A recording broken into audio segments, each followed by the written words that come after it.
বিলম্বে ইফতার করবেন না কখনো। 1 নাম্বার, দেরি করে ইফতার করা নিষিদ্ধ। ইহুদিরা দেরি করে ইফতার করে। বিশ্বনবী বলেছেন, এই উম্মত যতদিন আগে আগে ইফতার করবে, এই উম্মতের কপাল থেকে কল্যাণ কেউ ছিনিয়ে নিতে পারবে না। চিল্লায় বলেন ঠিক কি না?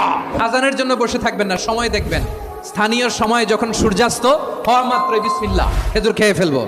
2 নাম্বার, রমাদানের পবিত্রতা বজায় রাখবো। কোনো তর্ক বিতর্ক অশ্লীলতায় আমরা জড়াবো না, ঝগড়া করবো না, সরাসরিও না, ফেসবুকেও না। কালে দিলে বলবেন ইন্নিমরুন সায়েম, আমি রোজাদার।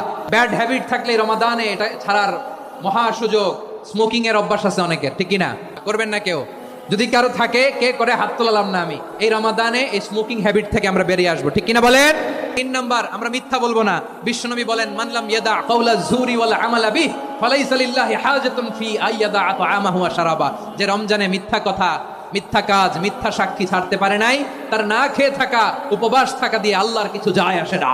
4 নাম্বার, অপচয় করব না। অপচয়কারী শয়তানের ভাই। আচ্ছা, যে শয়তানের ভাই ও নিজেও আরেকটা কি? শয়তান। যে শয়তানের ভাই ও নিজেও আরেকটা কি? অপচয় করব না। ইফতারি করতে যে আমরা অনেকে অপচয় করি, এগুলো করবেন আপনারা না। অপচয় অপব্যয় করবো না। 5 নাম্বারে, রিয়া, লোক দেখানো ইবাদত আমরা করব। লোক দেখানোর জন্য নামাজ, রোজা, জিকির, তেলাওয়াত